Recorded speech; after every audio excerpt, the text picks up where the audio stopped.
Top quality और consistent performance के लिए सिर्फ सिल्वर पंप नाम याद रखना। शिकायतकर्ता किरीट सुमैया का पूरे प्रकरण पर फिलहाल क्या रुख है, सुनिए।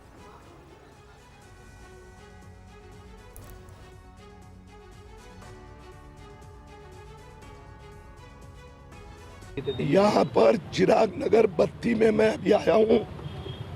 आपने देखा एक पुरानी मस्जिद है, अभी 2-4 महीने पहले बनाई। 12 लाउडस्पीकर भोंगे लगाए हुए हैं। आसपास के जो बिल्डिंग्स है 5 माले के ऊपर लाउडस्पीकर।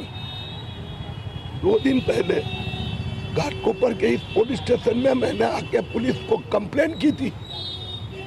एक भी मस्जिद और लाउडस्पीकर की परमिशन नहीं है।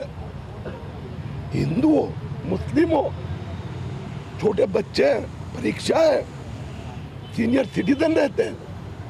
सुबह 6 से रात को 10 बजे तक ये नहीं चलेगा। मैं पुलिस स्टेशन को वार्निंग देने के लिए यहाँ पर आया हूँ। किरीट सुमैया को आप सुन रहे थे इस मामले में, और पुलिस ने इस मामले में साफ कर दिया है कि कानून के मुताबिक कार्रवाई हो गई। मुंबई पुलिस के जो डीसीपी हैं विजयकांत ने, उन्होंने क्या कुछ कहा इस मामले पर, आपको सुनवाते हैं। धार्मिक स्थलों पे जो स्पीकर बजता है उसके बारे में माननीय न्यायालय का निर्देश आया है और न्यायालय ने जो गाइडलाइन दी है उसका पूरा इम्प्लीमेंटेशन करने का हम प्रयास कर रहे हैं। तो किस तरह से अवेयरनेस इसमें आगे आप लोग कर रहे हैं? जो हम सभी जो लोग हैं उनकी मीटिंग ले रहे हैं, उनको अवेयर कर रहे हैं कि न्यायालय ने जो निर्देश दिए हैं उसका पालन करें। अगर कहीं पे भी उल्लंघन हो रहा है तो हम उसके ऊपर कार्रवाई करेंगे। तो सर ये निर्देश क्या है, मतलब अगर हम उसको स्टेप्स में अगर हम देखना चाहें या कुछ और अगर आप बताना चाहें? न्यायालय ऐसे बोल रहा है कि जहाँ पे भी अगर कुछ उल्लंघन हो रहा है तो जो भी आदमी हमें इंफॉर्मेशन दे रहा है उनका नाम हम कॉन्फिडेंशियल रखेंगे। उसके बाद जो है हम उस जहाँ से जिसके लिए तकरार आई है उसको हम नोटिस देंगे। फिर से अगर तकरार आ रही है तो हम इन कानून उसको फाइन करेंगे।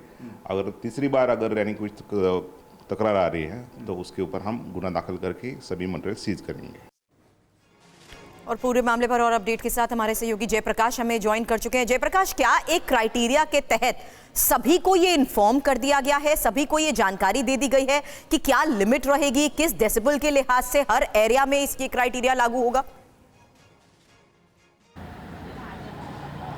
जी बिल्कुल, देखिए मुंबई और महाराष्ट्र में खास तौर पर 10वीं और 12वीं के एग्जाम्स चल रहे हैं, बोर्ड के एग्जाम हैं। तो ये बीजेपी डेलीगेशन का साफ तौर पर कहना है किरीट सुमैया का कि लोगों को दिक्कतें ना हो। मस्जिद पर जो अजान बजाई जाती है, अजान से नमाजियों को बुलाया जाता है, उसमें बहुत ज़्यादा शोर ना हो, क्योंकि अगर शोर होता है तो आसपास की जो बस्तियाँ होती हैं, ऊंची रिहायशी इमारतें होती हैं, वहाँ पर रह रहे लोगों को दिक्कत आती है। और ये लगातार कंप्लेंट बीजेपी डेलीगेशन कर रहा है। पहले भांडू पुलिस स्टेशन गया, फिर विक्रोली, फिर घाटकोपर, और इन तमाम इलाकों में जितने भी मस्जिदें हैं तकरीबन 20 मस्जिदों को नोटिस दिया गया है। नोटिस के बाद मस्जिद कमेटी जो है, जो लाउड स्पीकर के परमिशन नहीं ली है, वो परमिशन लेने के लिए पुलिस स्टेशन भाग रही है। और हमने कई ऐसे मस्जिद कमेटी को देखा जो पुलिस स्टेशन जाके अपना लाउड स्पीकर का जो परमिशन है वो रिन्यू करा रही है। कई लोगों को ऐसी भी नोटिस दी गई है कि ज़रूरत से जो डेसिबल होता है, जो शोर का मापने का पैमाना होता है, आवाज़ मापने का, उससे ज़्यादा वहाँ पर आवाज़ हो रही है, तो उनको ये नोटिस दिया गया है कि उन पर प्रतिबंधक कार्रवाई की जाएगी। और पूरा माहौल मैं आपको बताऊं कि उत्तर पूर्व मुंबई का इस तरह से हो गया है कि